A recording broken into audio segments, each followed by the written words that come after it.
Shalom Bapak Ibu dan saudara-saudara yang dikasihi oleh Tuhan Yesus Kristus. Selamat malam. Bersama kita hari ini bertemu kembali dalam perenungan ibadah keluarga yang akan kita sama-sama renungkan melalui firman Tuhan yang terambil dari surat Paulus kepada jemaat di Roma pasal 5 ayat 6 sampai 11. Dan sebelum merenungkan firman Tuhan, mari kita berdoa. Kita berdoa. Tuhan, kami saat ini datang kepadamu dalam kerinduan untuk mendengarkan dan merenungkan firman-Mu. Kiranya Engkau menolong kami dalam perenungan firman pada malam hari ini, agar kami semakin memahami dan mengerti maksud dan kehendak Tuhan. Bersabdalah ya Tuhan, anak-anak-Mu sedia mendengarkan firman-Mu. Amin. Saya akan membacakan bagi Bapak Ibu sekalian ayat 9 dan 10 yang menjadi bagian bacaan menurut Sabda Bina Umat, pasal 5, Roma pasal 5 ayat 6 sampai 11. Ayat 9 dan 10 menyatakan demikian. Lebih-lebih karena kita sekarang telah dibenarkan oleh darahnya, kita pasti akan diselamatkan dari murka Allah. Sebab jikalau kita ketika masih seteru diperdamaikan dengan Allah oleh kematian anaknya, lebih-lebih kita yang sekarang telah diperdamaikan pasti akan diselamatkan oleh hidupnya. Demikian firman Tuhan. Saudara-saudara yang dikasihi oleh Tuhan Yesus Kristus, untuk mengawali renungan ini, saya mengajak saudara merenung dan memikirkan kembali sebuah pertanyaan yang klasik tapi tidak populer, namun menentukan kehidupan kita. Ada dua pertanyaan yang saya ajukan untuk perenungan kita malam hari ini. Pertanyaan yang pertama, siapakah kita bagi diri kita? Mungkin kita akan menjawab berdasarkan penilaian orang lain terhadap diri kita. Mungkin ada juga dari kita yang mengatakan tentang diri kita berdasarkan pengajaran Alkitab atau pengajaran iman-iman Kristen, pengajaran iman Kristen yang kita terima dari orang tua maupun dari gereja. Mungkin ada dari kita yang tidak akan menjawab pertanyaan ini karena kita menganggap bahwa pertanyaan ini tidak penting. Pertanyaan yang kedua, saudara-saudara, siapakah diri kita di hadapan Allah?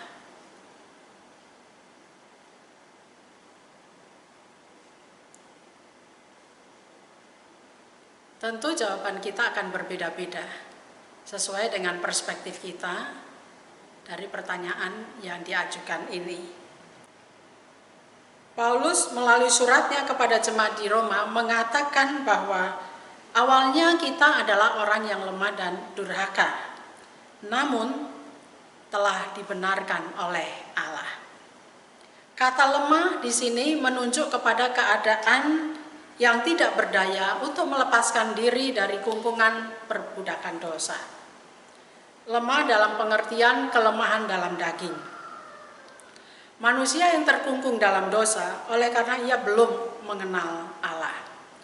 Sedangkan kata durhaka dalam bacaan firman hari ini mengacu pada Roma pasal 4 ayat 5 yang dikaitkan dengan kata fasik, yang artinya adalah orang-orang yang tidak taat pada Allah. Jadi saudara-saudara, orang yang lemah ataupun orang yang fasik atau durhaka adalah orang-orang yang menjadi seteru Allah. Tetapi orang-orang yang demikian di dalam ayat 9 dikatakan telah dibenarkan oleh Allah. Bagaimana cara kita dibenarkan oleh Allah? Kristus telah mati untuk kita. Orang yang fasik, lemah, dan seteru telah dibenarkan oleh darah Kristus. Kematian Kristus menunjuk pada jalan keselamatan, yaitu ditebusnya dosa manusia oleh darah Kristus. Itu berarti saudara-saudara, kematian Kristus membawa manusia pada status dibenarkan. Dibenarkan bukan karena kesalehannya, melainkan dibenarkan karena imannya kepada Kristus. Kematian Kristus membawa orang lemah dan orang fasik menjadi layak menerima anugerah Allah. Dan tidak ada satu orang pun yang dapat melakukan hal ini seperti Kristus. Mati untuk orang yang durhaka, mati untuk orang yang fasik atau orang yang tidak taat kepada Allah. Saudara-saudara, apa hasil dari pembenaran Allah ini? Hasil pembenaran itu di dalam ayat 10 dikatakan kepada kita oleh Paulus adalah kita diperdamaikan oleh Allah melalui kematian Kristus dan diselamatkan oleh Allah. Kata diperdamaikan di sini berarti hubungan kita dengan Allah dipulihkan. Itu berarti dalam proses pendamaian dan pembenaran manusia tidak hanya bersifat pasif, tetapi manusia bersifat aktif. Kasih Allah di dalam Yesus Kristus itulah yang menjadi jalan pendamaian itu. Kematian Kristus mendatangkan keselamatan dari murka Allah, dan kematian Kristus mendatangkan keselamatan dari hukuman Allah, sebab Yesus telah bangkit. Kematian Yesus membawa kita keluar dari rumah ketakutan akan murka Allah ke dalam rumah kasih, rumah belenggu dosa ke rumah pembebasan. Saudara-saudara yang dikasihi oleh Tuhan Yesus Kristus, Henry Nouwen dalam sebuah buku mengatakan bahwa ada 3 sifat hidup dalam rumah kasih. Yang pertama adalah doa. Doa adalah jalan keluar dari pemujaan antar pribadi dan membantu kita untuk mengatasi ketakutan-ketakutan dari perangkap diri atas penilaian orang lain terhadap kita yang menyebabkan kita tidak lagi merasa menjadi orang yang bebas. Doa adalah jalan menuju ke sebuah kasih yang melebihi hubungan antar pribadi. Kasih yang memampukan kita untuk mengatakan tidak kepada yang tidak dan ya kepada yang ya. Kasih yang membebaskan kita dari keterasingan diri sebagai orang-orang yang telah dikasihi Allah. Orang-orang yang memiliki disiplin doa inilah yang akan terus membawanya pada pengertian bahwa cinta kasih Allah yang tidak bersyarat itu menolong dia untuk membangun relasi dengan orang lain dengan cinta kasih yang tidak bersyarat juga. Yang kedua, saudara-saudara, perlawanan. Perlawanan yang dimaksud di sini adalah perlawanan yang membantu kita untuk mengatasi keterikatan kita pada hal-hal yang membawa kita kepada maut. Perlawanan untuk menghakimi orang lain, perlawanan untuk berprasangka terhadap orang lain, perlawanan untuk melakukan kekerasan secara verbal maupun non-verbal kepada orang lain, perlawanan membicarakan kejelekan orang lain, perlawanan menganggap diri lebih baik dari orang lain, perlawanan terhadap keinginan untuk membenci orang lain, perlawanan terhadap hal-hal yang mematahkan semangat kita. Perlawanan ini harus kita lakukan karena kekuatan maut itu keras, tapi terkadang juga lembut dan kecil. Namun yang ditumbuhkan dalam diri adalah, yang harus kita miliki adalah memperhatikan dan memberikan semangat kepada orang-orang yang hancur, memberikan perhatian dan semangat kepada orang-orang yang merasa diri gagal, yang tidak mendapatkan perhatian, yang merasa sendirian, yang sedang menantikan waktunya kematiannya, yatim piatu, dan sebagainya. Saudara-saudara yang dikasihi oleh Tuhan Yesus Kristus, hal yang ketiga adalah persekutuan. Persekutuan menghindarkan kita dari ketakutan untuk mendapatkan pujian dan pengakuan. Persekutuan adalah tempat di mana kita bisa hadir bersama-sama dan terus-menerus saling memberi maaf, mengakui bahwa kita ini bukan Allah sehingga kita tidak dapat memenuhi kebutuhan kita sepenuhnya. Persekutuan adalah tempat untuk saling memberi. Persekutuan adalah tempat untuk mewartakan kabar baik kepada dunia. Persekutuan mendorong kita menjadi pembawa damai. Yesus mengajarkan kepada kita tentang doa. Ajaran Yesus tentang doa adalah mengatakan, jadilah kehendak-Mu di bumi seperti di surga. Apa yang terjadi di surga, terjadi di bumi. Damai yang di surga, damai juga di bumi.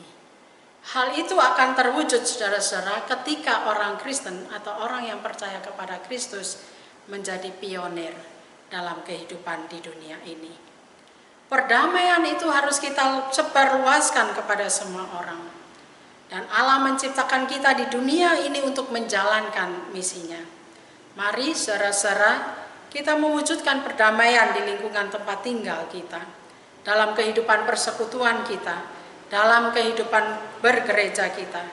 Kita berjuang dan mengupayakan perdamaian itu, agar tidak ada diskriminasi, tidak ada perlakuan semenang-menang terhadap sesama, dan terciptanya kehidupan yang mengedepankan nilai-nilai kemanusiaan di tengah-tengah kehidupan bermasyarakat.